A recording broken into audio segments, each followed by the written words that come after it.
Hello दोस्तों, स्वागत है आपका एक बार फिर से आपके अपने चैनल मैक टेक्नोक्रेट्स में। तो दोस्तों, रिलेटिव मोशन की प्लेलिस्ट हमने शुरुआत कर दी थी। रिलेटिव मोशन में हमने आपको सबसे पहले 1D चैप्टर पढ़ाया था काइनेमेटिक्स में, तो हमने रिलेटिव मोशन भी 1D का ही सबसे पहले लिया है। ठीक है ना। Relative motion in 1D comparatively बहुत ही आसान चैप्टर होता है। ठीक है, इसीलिए उसको हमने सबसे पहले पढ़ा दिया और उसके कुछ इलस्ट्रेशन भी लिए। आज हम बात करेंगे रिलेटिव मोशन इन 2 डायमेंशन। ठीक है ना, रिलेटिव मोशन इन 2 डायमेंशन। तो रिलेटिव मोशन इन 2 डायमेंशन के अंदर बहुत ही बेहतरीन तरीके के और बहुत ही वास्ट न्यूमेरिकल्स बनते हैं। ठीक है, रिसेंटली अभी हमने प्रोजेक्टाइल मोशन पढ़ा है, तो मैं चाहता हूं कि सबसे पहले अपन रिलेटिव मोशन इन प्रोजेक्टाइल ही पढ़ें। ठीक है ना, क्योंकि वो भी एक 2D का पार्ट होता है। तो चलिए आज का हम टॉपिक ले लेते हैं, relative motion in 2D। Relative motion in 2D। ठीक है, रिलेटिव मोशन इन 2D। अब इसका जो पहला टॉपिक आ जाएगा हमारे पास, वो क्या आ जाएगा? रिलेटिव पोजीशन, मतलब रिलेटिव मोशन बिटवीन। इसका ए पार्ट अपन पढ़ लेंगे, relative motion between two projectiles. ठीक है ना, हम किन्हीं भी दो प्रोजेक्टाइल के बीच में रिलेटिव मोशन को अब अपन स्टडी करेंगे। तो चलिए अपन ये एक्स और वाई एक्सिस ले लेते हैं। ठीक है ना, और ये हमारे पास पॉइंट ऑफ प्रोजेक्शन हो जाएगा। अब इस पॉइंट ऑफ प्रोजेक्शन से मैं एक इस डायरेक्शन में इनिशियल स्पीड और एक इस डायरेक्शन में इनिशियल स्पीड करता हूं। ठीक है ना, इसको हम बोल देता हूं u1 वेक्टर और दूसरे वाले को हम बोल देते हैं u2 वेक्टर। ठीक है, तो ये कुछ इस तरीके से ट्रेजेक्ट्री बनाएंगे अपनी। ठीक है ना, ये कुछ इस तरीके से अपनी ट्रेजेक्ट्री बनाएंगे, कोई फर्क नहीं पड़ता, ये कुछ इस तरीके से ट्रेजेक्ट्री बनाएंगे। ठीक है ना, अब हमको ऑब्जर्व करना है, इसको हमने एक्स एक्सिस ले लिया, इसको हमने वाई एक्सिस ले लिया। तो जब हम रिलेटिव मोशन पढ़ते हैं तो रिलेटिव मोशन में हम क्या करते हैं? रिलेटिव मोशन में हम एक चीज को जीरो कर देते हैं, मतलब जहां पर हम ऑब्जर्वर को बिठाते हैं उसके मोशन को जीरो कंसीडर कर लेते हैं। यही की कॉन्सेप्ट है। लेकिन यहां पर हमारे पास इनके जितनी भी इनिशियल वेलोसिटी दे रखी है, इसके दो दो कंपोनेंट्स है। मतलब पहला फॉर्मूला हम लिख देंगे r12 वेक्टर। ठीक है, तो ये जाएगा r1 vector minus r2 vector. ठीक है, r12 वेक्टर क्या हो जाएगा? Position of one with respect to 2। ठीक है ना, r12 वेक्टर को हम वैसे डिस्प्लेसमेंट बोलते हैं, तो displacement of one with respect to 2। लेकिन यहां हम रिलेटिव की बात कर रहे हैं, तो आप ऐसे भी बोल सकते हैं position of one particle with respect to other particle. ठीक है ना, क्या बोल सकते हो? Position of one particle with respect to other particle या फिर सेकेंड पार्टिकल। ठीक है ना, displacement of one with respect to 2, इसको इस तरीके से पढ़ेंगे जैसे कल मैंने आपको सबस्क्रिप्ट बताई थी। ठीक है, अब हम क्या जानते हैं? हम जानते हैं कि r1 वेक्टर जो है वो हमारे पास क्या है? वो हमारे पास है x1 i cap plus y1 j cap. भाई इसी तरीके से लिखते थे पर पोजीशन वेक्टर वाला चैप्टर आपने देखा ही है। और इसी तरीके से अगर हम r2 वेक्टर लिखेंगे तो हमारे पास हो जाएगा x2 i cap plus y2 j cap. ठीक है, ये दोनों वैल्यूज जब मैं इसके अंदर सब्सटीट्यूट करूंगा तो मेरे पास r12 वेक्टर, ठीक है ना, position of one with respect to vector क्या जाएगा? r1 माइनस r2, मतलब x1 minus x2 i cap plus y1 minus y2 j cap. Clear हो रहा है यहाँ पे? अब आप देखिए बच्चों, यहाँ पे x1 माइनस x2 है और यहाँ पे y1 माइनस y2 है। ठीक है ना, मतलब x डायरेक्शन में अपन ने इसका अलग से पोजीशन निकाल ली और y डायरेक्शन में अलग से पोजीशन निकाल ली।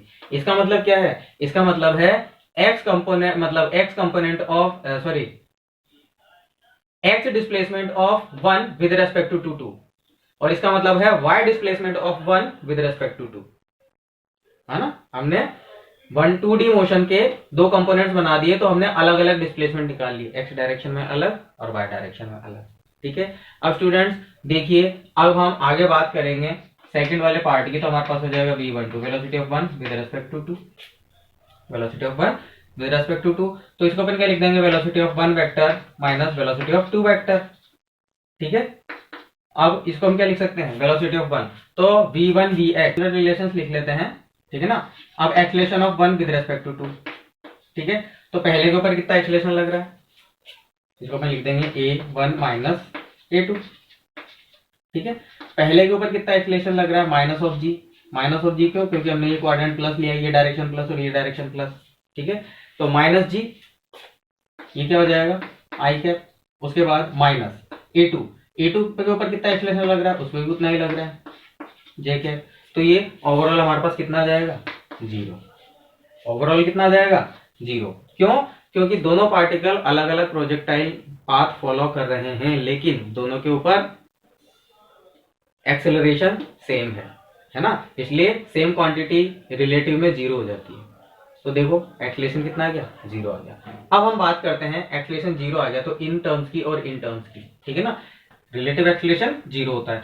अब हमको रिलेशन चाहिए, अब हमको क्या में रिलेशन चाहिए, आर का यू का, क्योंकि क्वेश्चन में हमें सिर्फ u1 u2 दे रखा होगा, इनिशियल स्पीड दे रखी होगी, थीटा दे रखा होगा ज्यादा से ज्यादा, और उसके अलावा कोई तीसरा पैरामीटर दे रखा होगा। तो हमें u और थीटा की टर्म्स में वेलोसिटीज निकालनी है, ठीक है। तो चलिए हम इसी को आगे बढ़ाते हैं। इसी को आगे बढ़ाएंगे तो हमारे पास हो जाएगा v12 vector is equal to v1 vector. v1 vector को मैं क्या लिख दूंगा, v1x प्लस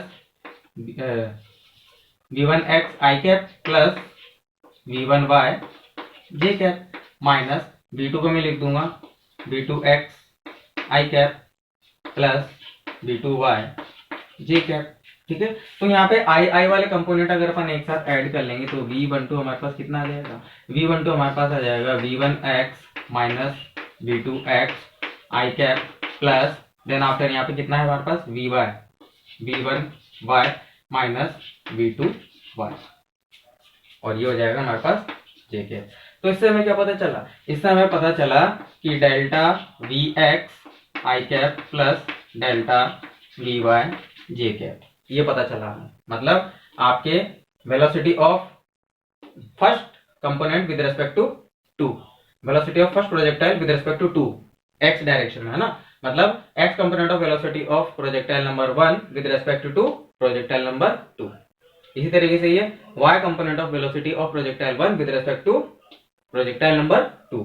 तो देखा हमने, ये दोनों अपन ने अलग अलग फॉर्मेशन कर लिए। अब हम जानते हैं सिंस, हम क्या जानते हैं, हम ये जानते हैं कि v1x इनिशियल v1x मतलब पहले वेलोसिटी का x कंपोनेंट। तो x कंपोनेंट हमने क्या पढ़ा था, u cos थीटा होता था ना भाई, u बनाते थे अपन, u cos थीटा होता था भाई। अगर ये थीटा 1 और थीटा 2 एंगल बना रहे हैं, ये बना रहा है थीटा 1 और ये एंगल बना रहा है ये थीटा 2, है ना। तो थीटा 1 और थीटा 2 के रेस्पेक्ट में जब हम cos का एंगल निकालते थे तो हमारे पास cos कंपोनेंट होता था। तो इसको मैं क्या लिख दूंगा, u1 cos theta 1 minus u2 cos theta 2, ये आई कैप हो गया हमारे पास, ठीक है।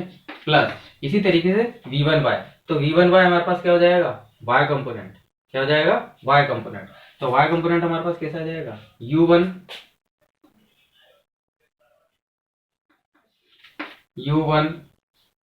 प्लस a1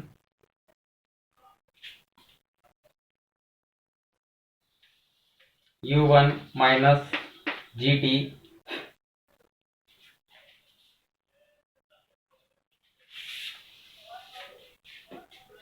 यहाँ पे हमारे पास आ जाएगा u1 sign theta 1 minus gt। ये तो रख दी हमने v1y की वैल्यू, ठीक है ना, क्योंकि हम जानते हैं x डायरेक्शन में स्पीड कांस्टेंट रहती थी, अपन जानते थे जितना भी वेरिएशन आता था y डायरेक्शन में आता था प्रोजेक्टाइल में, ये हम पढ़ चुके हैं, ठीक है ना। तो y के लिए हमने इक्वेशन लगा दी फर्स्ट वाली, है ना, u प्लस a t, ठीक है। ये तो हमारे पास आ गया v1y। अब माइनस अब माइनस में अपन को अंदर क्या लिखना है, माइनस में अपन को अंदर लिखना है 2 के लिए, मतलब u2 sine theta 2 minus gt, और ये पूरा हमारे पास हो जाएगा jk।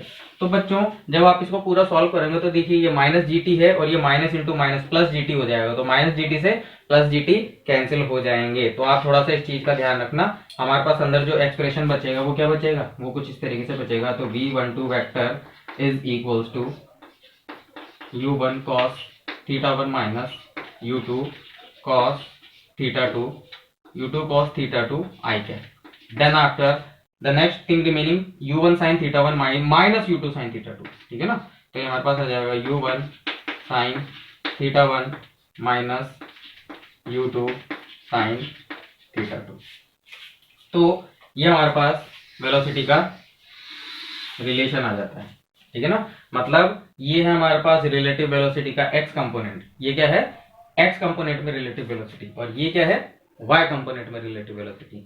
यहाँ पे जो डेल्टा x था ना, मतलब x कंपोनेंट में relative velocity, one respect to two या two with respect to one, वो आपको देखना है, लेकिन ये है relative velocity in x direction, relative velocity in y direction. तो उसके लिए हमारे पास एक्सप्रेशन आ चुके हैं।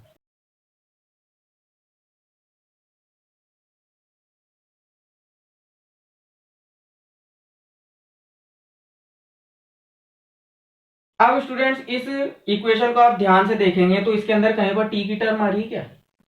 ध्यान से देखिए, कहीं पर इसमें टी की टर्म आ रही है क्या?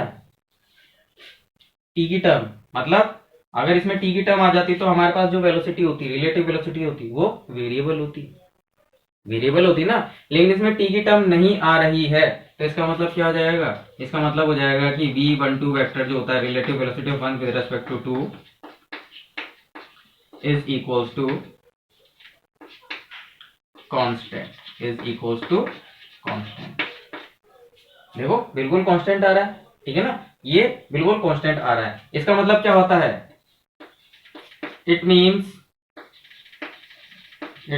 Relative motion between both projectiles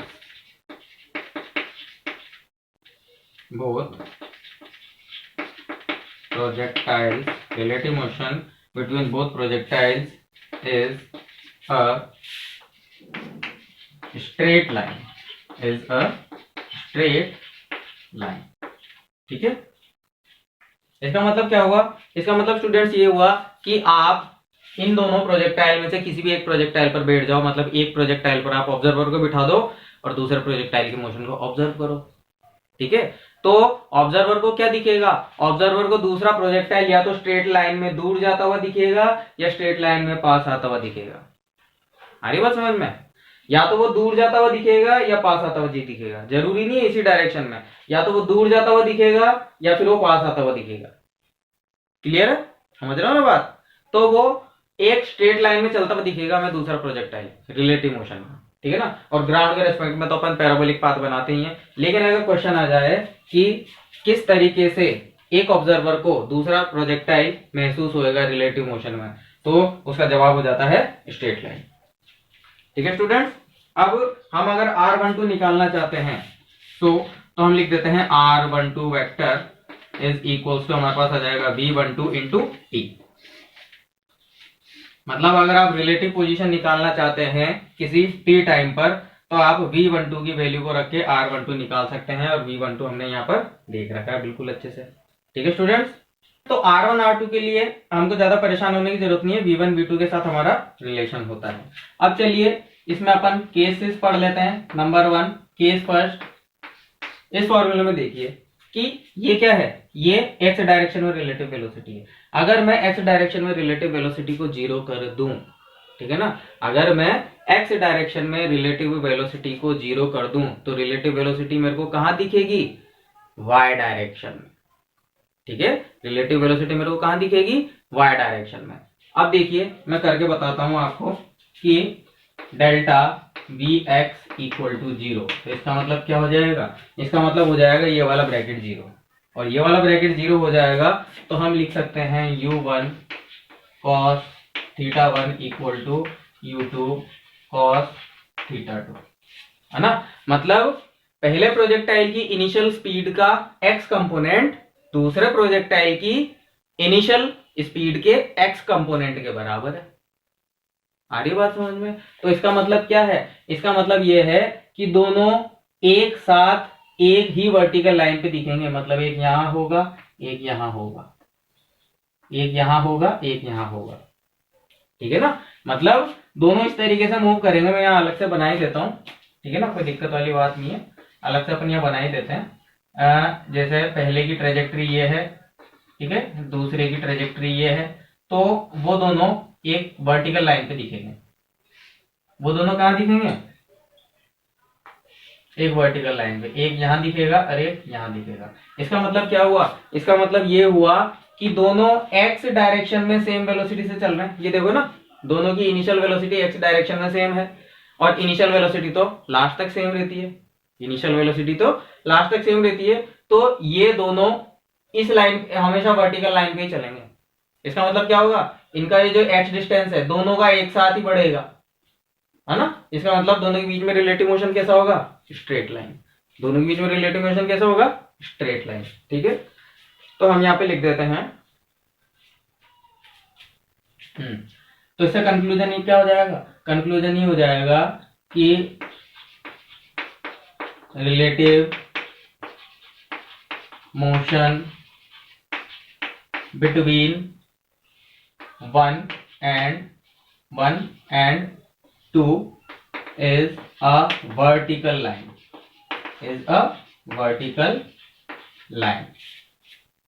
ठीक है ना, वर्टिकल लाइन। अब देखो, हमने कहा था कि R12 कैसा आएगा? R12 आएगा हमारे पास एक स्ट्रेट लाइन।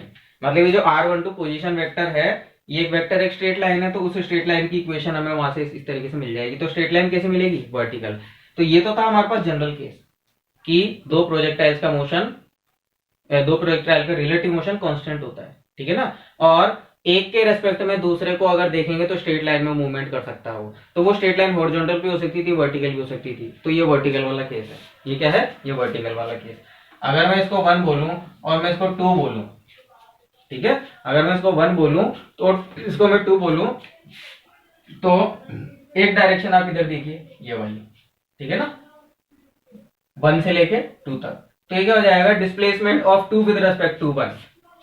तो R21, इसको अपन क्या लिख देंगे? R21 को अपन क्या लिख देंगे?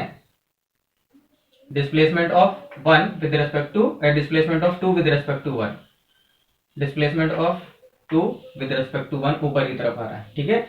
तो इसे मैं लिख दूंगा R21 मैग्नीट्यूड, और कौन सी डायरेक्शन है? जे के, ठीक है। और इसी तरीके से अगर मैं इसी वेक्टर को अपोजिट कर देता हूं, इसी वेक्टर को अपोजिट कर देता हूं, तो मेरे पास क्या आ जाएगा? मेरे पास आ जाएगा R12, मतलब displacement of 1 with respect to 2।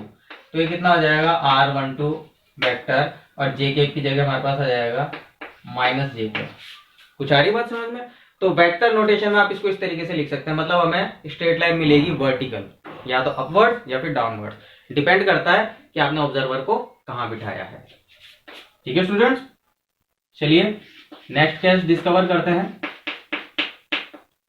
Exploring the next case. Next case, case second, ठीक है ना। केस सेकंड ये होता है कि अगर हम अब y कंपोनेंट को 0 कर दें, मतलब y कंपोनेंट में जो रिलेटिव वेलोसिटी उसको 0 कर दें, तो हमारे पास आ जाएगा u1 sin θ1 equal to u2 sin θ2। ठीक है, ये भी बात समझ में आ गई। तो जैसे इसके लिए हमारे पास स्ट्रेट लाइन आई थी, इसके लिए भी स्ट्रेट लाइन आएगी। आप कोई सी भी वैल्यू ले लो, ये पूरी की पूरी वैल्यू डब्बे में जो बंदे कांस्टेंट है ना, तो आप इसको 0 करोगे तो भी इससे कोई फर्क नहीं पड़ेगा, स्ट्रेट लाइन मिलेगी। इसको 0 करोगे तब तो भी कोई फर्क नहीं पड़ेगा, स्ट्रेट लाइन मिलेगी, ठीक है ना। क्योंकि ये 0 हो गया था, तो हमारे पास रिलेटिव वेलोसिटी किस डायरेक्शन में थी? इस डायरेक्शन में, वाई डायरेक्शन में, और वाई डायरेक्शन से वर्टिकल लाइन ही बनती है, ठीक है। और अब जो हम केस ले रहे हैं उसके अंदर इसको हम 0 कर रहे हैं, तो हमारे पास रिलेटिव वेलोसिटी किस डायरेक्शन में होगी? एक्स डायरेक्शन में। मतलब अब भी हमको स्ट्रेट लाइन ही मिलेगी, लेकिन अब कैसे मिलेगी? हाँ, एक्स डायरेक्शन में। बिल्कुल सही कहा बच्चों। देखिए, अगर आप दो प्रोजेक्टाइल की बात करें, एक इस तरीके से जा रहा है और दूसरा इस तरीके से जा रहा है, ठीक है, तो आपको एक स्ट्रेट लाइन बनानी पड़ेगी पैरेलल। तो ये जो दो पॉइंट है, ये आपकी दो प्रोजेक्टाइल्स हैं। मतलब दोनों की हाइट ग्राउंड से बिल्कुल एक साथ बढ़ेगी। जैसे इसके अंदर दोनों का एक्स डिस्टेंस एक साथ बढ़ रहा था, तो दोनों वर्टिकल लाइन के अलोंग रिलेटिव मोशन कर रहे थे। ऐसे ही इन दोनों का रिलेटिव मोशन इस तरीके से होगा कि इनकी जो हाइट है ग्राउंड से, इनकी जो हाइट है ग्राउंड से वो एक साथ बढ़ेगी, है ना, दोनों सेम हाइट पर ही रहेंगे। और जब दोनों सेम हाइट पर रहेंगे तो इन दोनों के बीच में यही होएगा इनका रिलेटिव मतलब रिलेटिव डिस्टेंस, ठीक है ना, यही होगी वो स्ट्रेट लाइन जिस हॉरिजॉन्टल लाइन की हम बात कर रहे थे। तो चलिए अगर अपन बना देते हैं इसको इस तरीके से, डायरेक्शन भी दे देते हैं। ये मेरे पास था प्रोजेक्टाइल नंबर 1, ये था मेरे पास प्रोजेक्टाइल नंबर 2, ठीक है ना। तो यहां पे हमारे पास क्या हो जाएगा, रिलेटिव मोशन, तो हम यहां पे लिख देंगे relative motion between 1 and 2 is a horizontal line, ठीक है ना। इनके बीच में रिलेटिव मोशन कैसा होगा, हॉरिजॉन्टल लाइन पर। और वो हॉरिजॉन्टल लाइन कैसे दी जाएगी, इस तरीके से। देखिए हम लिखते हैं displacement vector of 2 with respect to 1, displacement vector of 2 with respect to 1।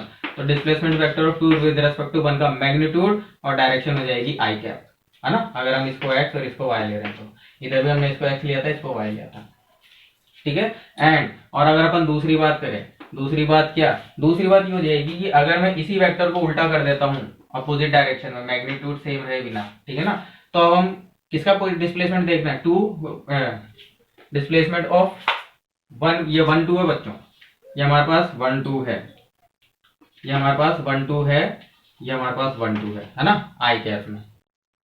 अब दूसरा हमारे पास आ जाएगा R21, तो इसका मैग्नीट्यूड भी इसी के बराबर होगा, मतलब R21 वेक्टर, और इसकी डायरेक्शन हो जाएगी माइनस आई कैप, ठीक है। तो वेक्टर में हम इसको इस तरीके से बता सकते हैं। अब तीसरा केस ये आता है, सपोज कीजिए तीसरा केस ये आता है कि ना तो x डायरेक्शन में रिलेटिव वेलोसिटी 0 है, ना y डायरेक्शन में रिलेटिव वेलोसिटी 0 है, तो आपको दो प्रोजेक्टाइल्स के बीच का मोशन अब भी स्ट्रेट लाइन ही मिलेगा, अब भी स्ट्रेट लाइन ही मिलेगा, लेकिन वो लाइन किसी इंक्लिनेशन पर हो सकती है। वो लाइन, जैसे ये हॉरिजॉन्टल लाइन है, ये वर्टिकल लाइन है, तो वो लाइन कुछ इंक्लिनेशन लिए हो सकती है। क्लियर है? हाँ, तो चलिए स्टूडेंट्स अब एक नेक्स्ट टॉपिक अपन समझ लेते हैं इसके अंदर ही, जिसे अपन बोल देते हैं velocity of approach. Velocity of approach, approach का मतलब क्या होता है, पास आना, मिल जाना, ठीक है ना। अप्रोच का मतलब क्या होगा, पास आना, मिल जाना। तो अगर हम दो प्रोजेक्टाइल को इस तरीके से फेंकें कि वो एक दूसरे के पास आने की टेंडेंसी रखें, तो वेलोसिटी ऑफ अप्रोच को हम एक डायग्राम से समझते हैं। जैसे सपोज कीजिए हमारे पास एक प्रोजेक्टाइल है ये, और इसका नाम, इसको हम ए प्रोजेक्टाइल बोल देते हैं, ठीक है, और ये इसकी इनिशियल स्पीड है u1, ओके। हॉरिजॉन्टल से एंगल बना रहा है θ1, ये इसका कंपोनेंट हो जाएगा u1 cos θ1, ये इसका वर्टिकल कंपोनेंट है u1 sin θ1, ठीक है। और इसी सेम हॉरिजॉन्टल लेवल पर अगर हम आगे बात करें, इसी सेम हॉरिजॉन्टल लेवल पर हमारे पास एक दूसरा प्रोजेक्टाइल था यहाँ पर, ठीक है, उसको हमने इस डायरेक्शन में फेंका u2 वेलोसिटी से, ठीक है, और उसका एंगल ऑफ इंक्लिनेशन मतलब प्रोजेक्शन एंगल थीटा था, तो ये हमारे पास हो गया u2 cos थीटा, ये कौन सा कंपोनेंट हो गया, cos थीटा, और ये वर्टिकल वाले हमारे पास हो गया u2 sin थीटा, ठीक है स्टूडेंट्स। अब ये दो प्रोजेक्टाइल हैं, दूसरा वाले प्रोजेक्टाइल का नाम है हमारे पास b, दूसरे वाले प्रोजेक्टाइल का क्या नाम है हमारे पास b। तो ये दोनों आपस में एक दूसरे की तरफ प्रोजेक्टेड होंगे, तभी तो एक दूसरे से टक्कर करेंगे। मैंने दोनों को सेम डायरेक्शन में फेंक दिया तो भी टक्कर हो सकती है, पर उसके लिए कंडीशंस अलग होती है। तो हम ऐसा कंसीडर करके चल रहे हैं वेलोसिटी ऑफ अप्रोच। अप्रोच के लिए दो चीजें पास आनी चाहिए, ठीक है ना। वेलोसिटी ऑफ अप्रोच मतलब अप्रोच के लिए दो चीजें पास आनी चाहिए, मतलब हम ए और बी प्रोजेक्टाइल को इस तरीके से प्रोजेक्ट कर रहे हैं कि इन द एयर इन दोनों के कोलाइड होने की संभावना बन सके, इन द एयर इन दोनों के कोलाइड होने की संभावना बन सके। आ रही बात समझ में? तो ये दोनों हवा में किस तरीके से कोलाइड करेंगे, ये दोनों हवा में किस तरीके से कोलाइड करेंगे, आइए उसे भी समझ लेते हैं डायग्राम की मदद से, उसे भी डायग्राम की मदद से समझ लेते हैं, और उसके बाद हम इसके बारे में डिटेल चर्चा कर लेंगे। ठीक है, this is y axis and this is your x axis. तो हमें r1 और r2 बनाना है, मतलब एक पार्टिकल हमारे यहाँ पर, इसका पोजीशन वेक्टर यहाँ है, और दूसरा पार्टिकल हमारा है यहाँ पर, और इसका पोजीशन वेक्टर यहाँ पर है। ठीक है, इसको मैं बोल देता हूँ r1 वेक्टर, क्योंकि ये फर्स्ट का बता रहा है, और इसको मैं बोल देता हूँ r2 वेक्टर। ठीक है स्टूडेंट, तो सबको पता है कि इनके बीच में ये जो स्ट्रेट लाइन आएगी, इनके बीच में जो स्ट्रेट लाइन आएगी, ये हमें क्या देगी, ये हमें दे देगी r12 वेक्टर। और ये जो दूसरा पॉइंट है, इस टाइम पर हम इनकी वेलोसिटीज को अलग अलग मान लेते हैं v1 और v2। ठीक है, तो मैं उसे अलग डिफरेंट कलर से बना देता हूँ। ये r12 तो बाद में लिख देंगे अपन, सबको पता है कि r12 है। ठीक है ना, एक वेलोसिटी ये और एक वेलोसिटी ये। ठीक है, एक वेलोसिटी ये, तो इसको अपन बोल देंगे v1 वेलोसिटी, इसको अपन बोल देंगे v2 वेलोसिटी। ठीक है, और ये जो हमारे पास डिस्प्लेसमेंट वेक्टर था, इसको अपन ने डेल्टा आर बोल देते हैं, डेल्टा आर, ये हमारे पास डेल्टा आर था। ठीक है स्टूडेंट्स, यहाँ तक आ रही बात समझ में? तो स्टूडेंट्स आप देखो कि यही चीज, ये पूरा का पूरा उठा के मैंने यहाँ पे इधर रख दिया, मतलब ये हमारा पॉइंट ए है और ये हमारा पॉइंट बी है। ठीक है ना, पहले मैंने क्या बात करी थी, पहले मैंने कहा था कि मैं इसको ऑब्जर्वर मानूंगा तो ये मोशन करेगा, और इसको ऑब्जर्वर मानूंगा तो ये मोशन करेगा। तो इसके अंदर भी आपको रेफरेंस फ्रेम दिख रहा है, लेकिन मैंने इस पूरे के पूरे सिस्टम को, इन दोनों प्रोजेक्टाइल को एक मिलाकर एक सिस्टम बनाया, तो उस पूरे के पूरे सिस्टम को यहाँ पे चढ़ा दिया ग्राउंड के रेस्पेक्ट वाले रेफरेंस फ्रेम पर। ठीक है ना, तो ये हमारा प्रोजेक्टाइल ए है, ये हमारा प्रोजेक्टाइल बी है, दोनों इस तरीके से आपस में अलग डायरेक्शंस में जा रहे हैं। ठीक है ना, और इन दोनों के वेलोसिटी ऑफ अप्रोच निकालने की अपन टेंडेंसी रखेंगे, या फिर आपको दिख रहा है कि दोनों के y कंपोनेंट ऊपर की डायरेक्शन में है, मतलब दोनों पार्टिकल्स ऊपर जाएंगे, लेकिन इसका कंपोनेंट एक इस वाले u1 का x कंपोनेंट है इस डायरेक्शन में, और u2 का x कंपोनेंट है अपोजिट डायरेक्शन में, मतलब ये धीरे धीरे पास भी आ सकते हैं, और अगर ये धीरे धीरे पास आएंगे तो इनके टक्कर होने की संभावना हमेशा बनी रहेगी। तो ऐसी क्या कंडीशन होगी कि ये दोनों टकरा जाएं? आइए एक्सप्लोर कर लेते हैं।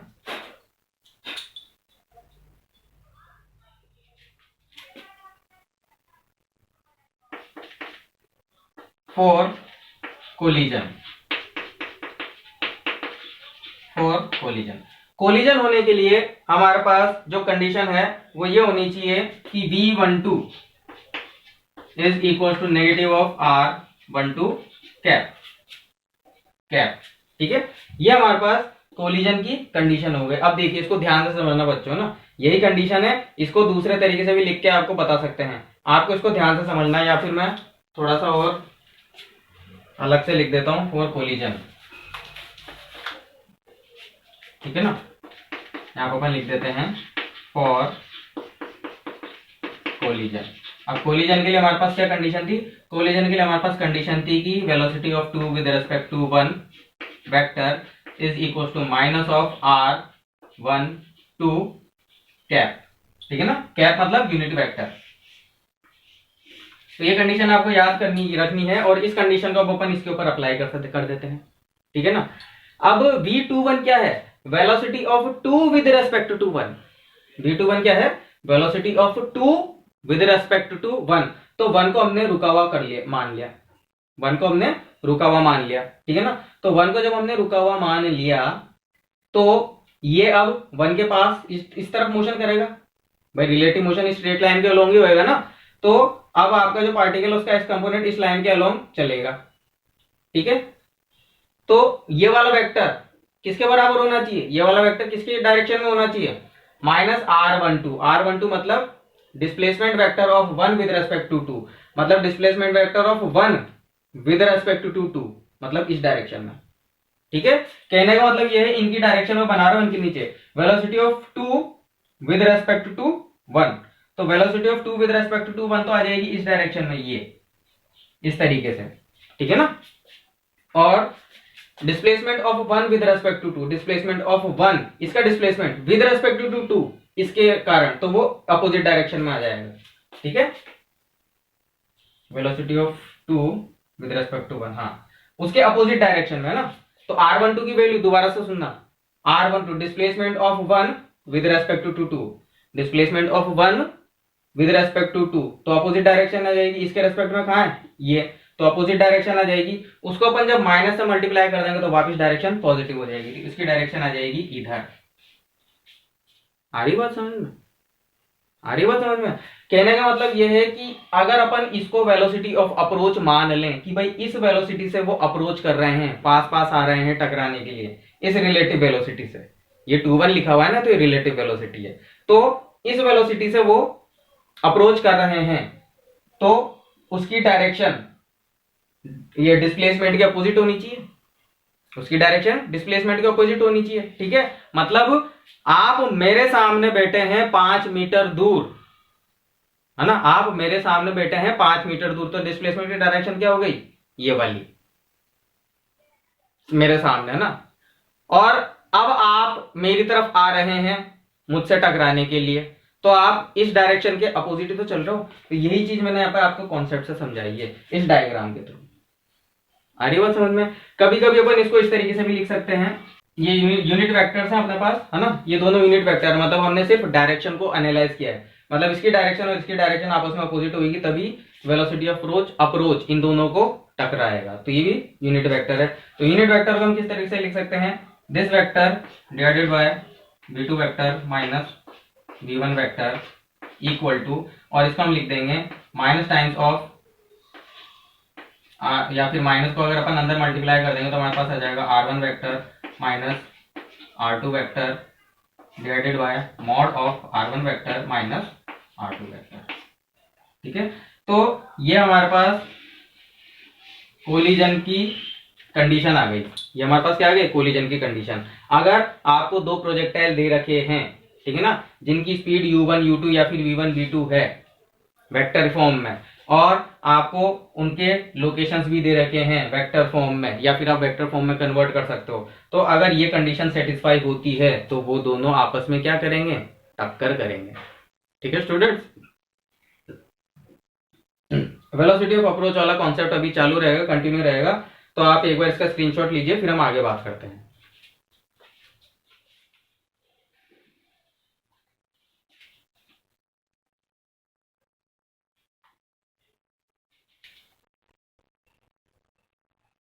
तो चलिए बच्चों, पिछला जो टॉपिक था कोलिजन का उसको आगे बढ़ाते हैं, मतलब वेलोसिटी ऑफ अप्रोच के टॉपिक को आगे बढ़ा देते हैं। ठीक है ना, तो हम क्या लिख देंगे, condition in order to meet, मतलब और पहली चीज आ जाएगी इन ऑर्डर टू मीट, या फिर कोलाइड, टक्कर भी तो कर सकते हैं, ठीक है ना, कोलाइड। तो हमारे पास क्या हो जाएगा, लोकेशन, है ना, in order to meet collide x1 बराबर x2 कॉमा y1 बराबर y2 eight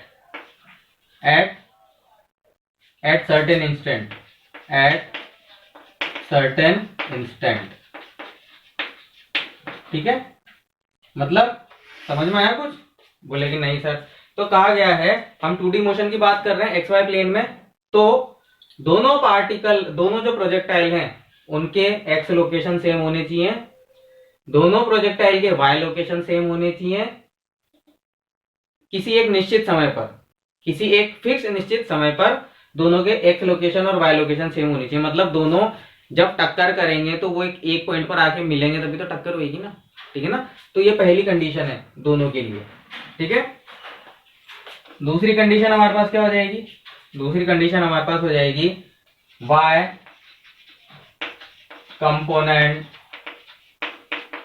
components of velocity must be same, दोनों के y कंपोनेंट सेम होने चाहिए, दोनों के y कंपोनेंट सेम होने चाहिए, मतलब क्या हो गया, u1 y equal to u2 y,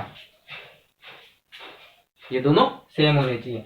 इसका मतलब हो गया कि u1 sin θ1 बराबर u2 sin θ2 होनी चाहिए। क्लियर है? इसका क्या मतलब हुआ, u1 sin θ1 equal to u2 sin θ2 होना चाहिए, ये अभी हमने पिछले केस में डिराइव करी थी। तो इसका मतलब ये है कि दोनों हॉरिजॉन्टल की हाइट सेम रहेगी। भाई अपन ने जो केस देखा था उसमें हॉरिजॉन्टल दोनों यूं चल रहे थे, दोनों की हाइट सेम थी। ठीक है ना, तो इसके अंदर भी वही वाली कंडीशन चलेगी, लेकिन अब हम अप्रोच करवा रहे हैं तो एक प्रोजेक्टाइल यूं चलेगा और एक प्रोजेक्टाइल यूं चलेगा, ठीक है ना। तो ये वाली जो कंडीशन अप्लाई कर रखी है, इसका क्या मतलब हुआ, इसका ये मतलब दोनों सेम हॉरिजॉन्टल लेवल पे थे। अब दोनों की हाइट एक साथ बढ़ेगी, दोनों की हाइट एक साथ बढ़ेगी और दोनों हमेशा सेम हाइट पर रहेंगे, तभी तो टकराएंगे। यही तो कंडीशन है, मतलब मैं कंडीशन ही तो बता रहा हूं कि टकराने की कंडीशन क्या आएगी। तो y component of velocity must be same. अब तीसरा हमारे पास आ जाएगा velocity of approach. Velocity of approach, velocity of approach क्या हो जाएगी, वेलोसिटी ऑफ अप्रोच ही हो जाएगी कि दोनों x डायरेक्शन में एक दूसरे के पास आ रहे हैं, ठीक है ना। y डायरेक्शन में तो दोनों ऊपर नीचे चल रहे हैं, लेकिन x डायरेक्शन में दोनों एक दूसरे के पास आ रहे हैं। यही देखा था ना अपन ने भाई, डायग्राम जो यहाँ बना था उसमें अगर प्रोजेक्टाइल यूं चलेंगे तो दोनों प्रोजेक्टाइल y डायरेक्शन में ऊपर नीचे तो चल रही हैं, लेकिन x डायरेक्शन में दोनों एक दूसरे के पास आ रहे हैं, ठीक है। तो वेलोसिटी ऑफ अप्रोच के लिए अगर मान लो ये वाला कंपोनेंट मैंने ले लिया u1x, ये वाला कंपोनेंट मैंने ले लिया u2x, ठीक है ना। ये दो प्रोजेक्टाइल के x1 और x2 कंपोनेंट थे। तो हमारे पास क्या हो जाएगा, u1x इक्वल टू u2x, इसका मतलब u1 cos θ1 equal to u2 cos θ2।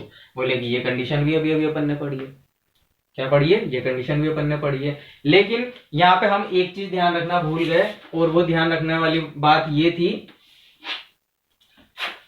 ठीक है ना, कि cos θ1 equal to minus of u2 cos θ2।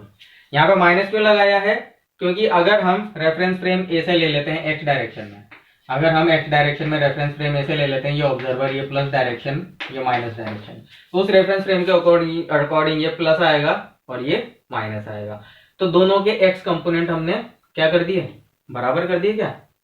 लेकिन कैसे टक्कर होगी, आप खुद सोचिए कैसे टक्कर होगी, वेलोसिटी ऑफ अप्रोच। तो वो किस वेलोसिटी से अप्रोच कर रहे हैं कि भाई ये तो पहले की वेलोसिटी, ये दूसरे की वेलोसिटी है। तो अब मैं इसको रोकना चाहता हूं, तो जब मैं इसको रोक दूंगा, या फिर इसको रोक देते हैं, जब मैं इसको रोक दूंगा तो इसकी वेलोसिटी अपोजिट हो जाएगी, ठीक है ना। तो हम क्या लिखेंगे, हम लिख देंगे v approach, velocity of approach is equal to v relative. तो ये हमारे पास कितनी हो जाएगी, हमारे पास हो जाएगी u1x माइनस u2x। तो ये हमारे पास आ जाएगा u1 cos θ1 minus of u2 cos θ2, ठीक है स्टूडेंट। जब हम इसको सॉल्व करेंगे तो हमारे पास वेलोसिटी ऑफ अप्रोच आ जाएगी, या फिर इन दोनों के बीच की रिलेटिव वेलोसिटी कंपोनेंट आ जाएगा x डायरेक्शन में, जो होगा हमारे पास u1 cos θ1 plus u2 cos θ2, ठीक है स्टूडेंट। देखिए, तो ये हमारे पास वेलोसिटी ऑफ अप्रोच का फॉर्मूला डिराइव हो चुका है, जिसकी हम अभी तक बात कर रहे थे, ठीक है स्टूडेंट। लास्ट टॉपिक हमारे पास आ जाता है सी के बाद डी, टाइम ऑफ कोलिजन, ठीक है, टाइम ऑफ कोलिजन। तो टाइम ऑफ कोलिजन के लिए हमारे पास, आपको पता है कि ये ग्राउंड लेवल ले लेते हैं अपन, ग्राउंड लेवल में एक प्रोजेक्टाइल ये रहा हमारे पास और दूसरा प्रोजेक्टाइल ये रहा हमारे पास, ठीक है ना। u2 θ2, this is u1, this is θ1, ठीक है। तो दोनों कहीं पर जाके टकराएंगे, तो इन दोनों के बीच में जो डिस्टेंस है वो d है हमारे पास, अपन ऐसा मान लेते हैं, ठीक है ना। तो दोनों के y कंपोनेंट तो इनको ऊपर ले जाएंगे और ग्रेविटी इन्हें वापस नीचे गिरा देगी, लेकिन इन दोनों के जो x कंपोनेंट है वो अब आपस में एक दूसरे के पास आ रहे हैं, तो उसकी वेलोसिटी ऑफ अप्रोच क्या है, अभी अपन ने निकाली। मान लेते हैं कि इन दोनों को टकराने में t टाइम लगा, क्या लगा, इन दोनों को टकराने में t टाइम लगा। तो हमारे पास आ जाएगा t इक्वल टू, ठीक है ना, t इक्वल टू क्या आ जाएगा, distance upon speed, distance upon speed ही होता है ना। तो हमारे पास डिस्टेंस कितना है, इसको अपन बोल देते हैं कैपिटल डी, तो हमारे पास आ गया डिस्टेंस कैपिटल डी। अब स्पीड को अपन रख देंगे वेलोसिटी ऑफ अप्रोच, भाई इन दोनों के अप्रोच होने की वेलोसिटी, ठीक है ना स्टूडेंट। तो हमारे पास जो फॉर्मूला चल के आएगा वो कुछ इस तरीके से आ जाएगा, t equal to d by u1 cos θ1 plus u2 cos θ2। इस तरीके से हमारे पास ये टाइम ऑफ, वो टाइम इंस्टेंट आ गया जब आपकी दोनों पार्टिकल्स आपस में टकरा जाएंगे। तो चलिए स्टूडेंट्स एक क्वेश्चन लेते हैं ताकि आपकी अंडरस्टैंडिंग मजबूत हो सके प्रोजेक्टाइल मोशन को लेकर, ठीक है ना। तो क्वेश्चन हमारे पास कुछ इस तरीके से है, क्वेश्चन लिख देते हैं। Question for given figure, find the following parameters, अभी डायग्राम बनाएंगे बच्चों, ठीक है ना। तो वो पैरामीटर्स हमारे पास क्या हैं देख लेते हैं फटाफट। पैरामीटर्स है हमारे पास डी इफ पार्टिकल कोलाइड, है ना, डी इफ पार्टिकल्स कोलाइड, ठीक है। सेकंड है हमारे पास d if particles collide, time of collision, and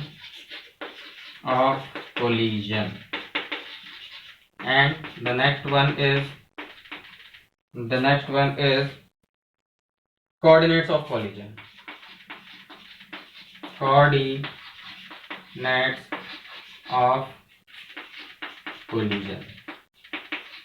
ठीक है स्टूडेंट्स। तो डायग्राम में बना देता हूं फटाफट से आपके लिए ताकि आपको भी आसानी रहे, ठीक है ना। तो डायग्राम कुछ इस तरीके का है हमारे पास, ज्यादा परेशानी वाली बात नहीं होगी, अपन फटाक से डायग्राम बना देते हैं, ठीक है। हमारे पास डिस्टेंस दे रखा है d 45 10√2 AB, ठीक है ना। एक प्रोजेक्टाइल यहाँ है, एक प्रोजेक्टाइल यहाँ है, ये है 10 मीटर, ये है हमारे पास 30 मीटर, ठीक है। और इन दोनों के बीच की डिस्टेंस हमें दे रखी है d जो कि हमें निकालनी है, ये हमें दे रखी है d जो कि हमें निकालनी है, ठीक है। इसकी स्पीड हमें यहाँ पे दे रखी है 10√2 और इसकी स्पीड दे रखी है हॉरिजॉन्टल डायरेक्शन में 10 मीटर पर सेकंड, इसकी भी मीटर पर सेकंड, ठीक है। और ये एंगल बना रहा है इंक्लिनेशन, इसका एंगल ऑफ प्रोजेक्शन है 45 डिग्री, ठीक है स्टूडेंट्स। तो कुछ इस तरीके की कंडीशंस है, ठीक है ना। सॉल्यूशन, तो सॉल्यूशन के अंदर हमें सबसे पहले ये डी निकालना है, ठीक है ना। इस डी को निकालने का सबसे बेहतर तरीका ये है कि आप इसको स्ट्रेट लाइन से मिला दें। तो अगर ये डी है तो ये भी डी होगा उसके बाद हमारे पास, ठीक है। अब रही बात, ये 10 मीटर है और ये 30 मीटर है, तो ये जो डिस्टेंस है हमारे पास कितनी हो जाएगी, ये 20 मीटर हो जाएगी, ठीक है ना भाई। टोटल 30 था, उसमें से मैंने 10 माइनस कर दिया, तो ये बची हुई डिस्टेंस मेरे पास कितना हो जाएगी, 20 मीटर हो जाएगी। अब सबसे लास्ट काम मेरे को बस यही करना है, हाइपोटेनस बना दिया मैंने, मेरे को क्या मिल गया, राइट एंगल ट्रायंगल मिल गया, मैंने हाइपोटेनस बना दिया, ठीक है। ये मैंने हाइपोटेनस बना दिया। तो अब आप खुद देखिए कि ये जो डैश लाइन बनी हुई है क्या ये किसी वेक्टर को रिप्रेजेंट कर रही है, बोलेगी हाँ सर। ये बता रही है हमारे पास ये u1 वेलोसिटी है, ये u2 वेलोसिटी है, तो ये वाली जो लाइन आ जाएगी, ये वाली जो लाइन आ जाएगी वो हमें क्या बताएगी, वो हमें बताएगी u1 विद रेस्पेक्ट टू 2, मतलब initial velocity of 1 with respect to 2 वो इसी डायरेक्शन में होगी, वो इस डैश लाइन के डायरेक्शन में ही होगी। बोलेगी सर समझ में नहीं आ रहा, ऐसा कैसे हो सकता है। तो चलिए प्रूफ कर लेते हैं, ठीक है ना। मान लेते हैं इस एंगल को हम अल्फा मान लेते हैं, इस एंगल को हम क्या मान लेते हैं, अल्फा। अब चलिए u12 की अगर मैं बात करूंगा, u12 vector is equal to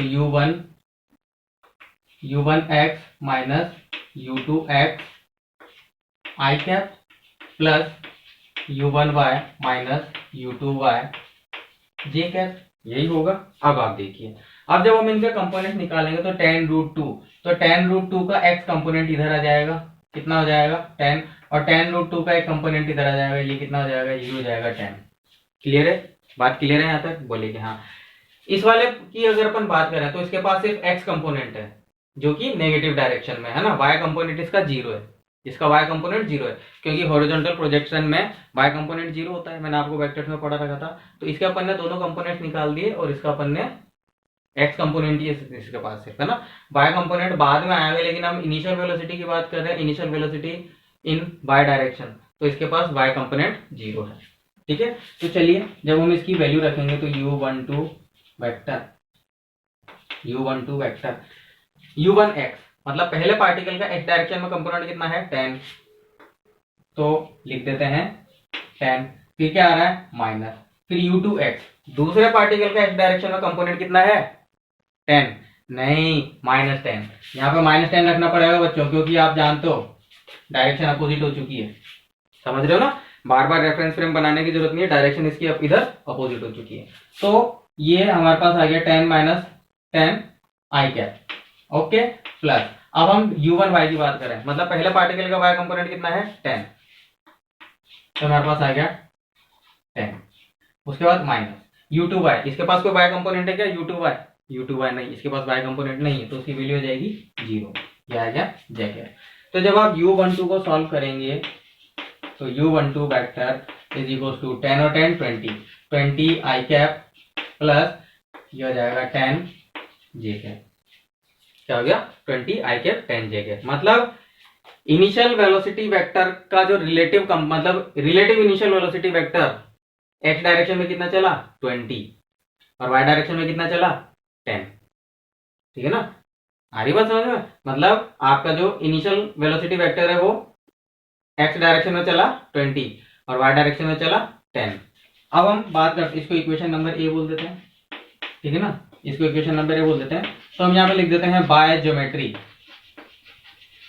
हम ज्योमेट्री से क्या जानते हैं, हम ज्योमेट्री से ये जानते हैं कि अगर हम tan अल्फा की वैल्यू निकालें, क्या निकालें tan अल्फा, तो tan अल्फा हमारे पास कितना आ जाएगा, ये tan alpha perpendicular upon base, तो 20/d, ये कितना आ जाएगा 20/d। अब tan अल्फा की वैल्यू हम यहाँ से भी तो निकाल सकते हैं, tan अल्फा की वैल्यू हम यहाँ से भी निकाल सकते हैं।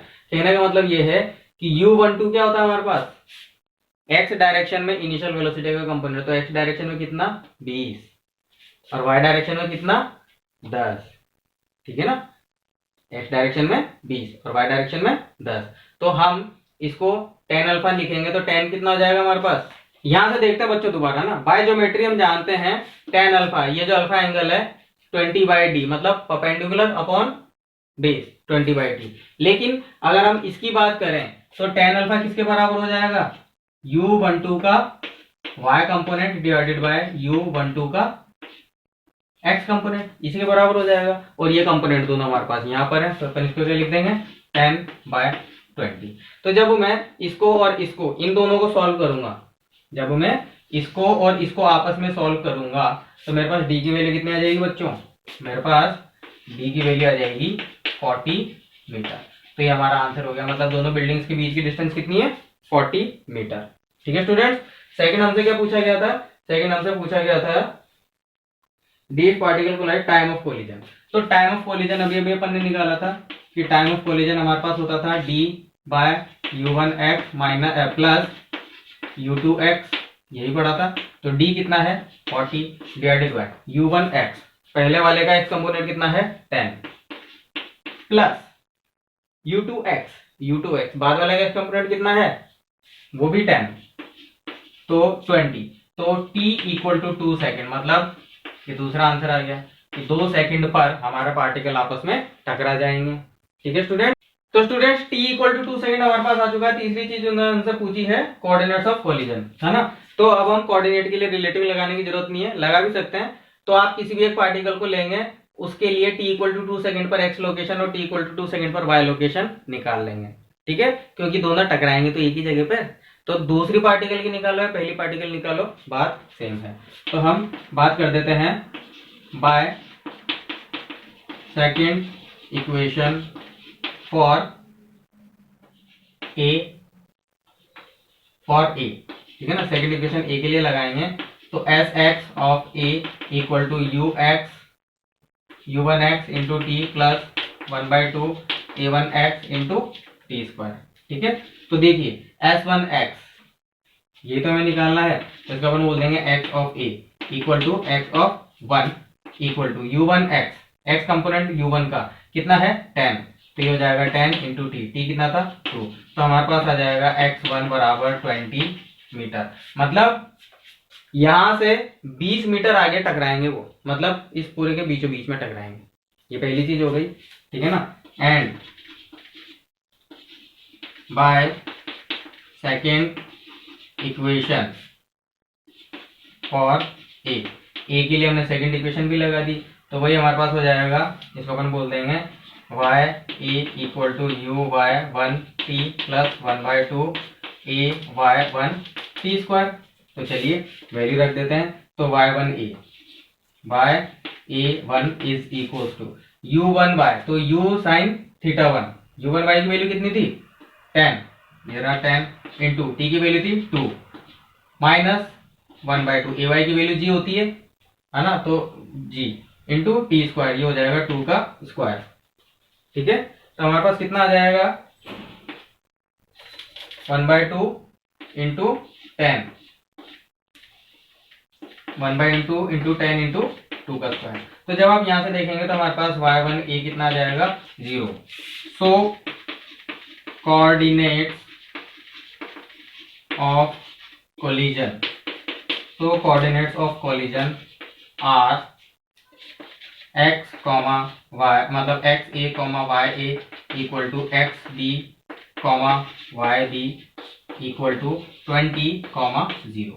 ठीक है, तो ये हमारा फाइनल आंसर है। ठीक है ना, मतलब पार्टिकल कहाँ पे टकराएंगे, पार्टिकल यहाँ पे बीचों बीच में आके टकराएंगे, मतलब जमीन पर ही आगे टकराएंगे, हवा में नहीं टकराएंगे। तो क्वेश्चन में वो ये भी जोड़ सकता है कि बताइए दोनों पार्टिकल जमीन पे टकराएंगे कि हवा में टकराएंगे, तो उसके लिए भी आपको इस तरीके से प्रोसीड करना होगा। ठीक है स्टूडेंट, तो चलिए एक बार इसका स्क्रीनशॉट ले लीजिए। ये बिल्कुल बेसिक जनरल प्रॉब्लम थी प्रोजेक्टाइल के रिलेटिव मोशन की। ठीक है,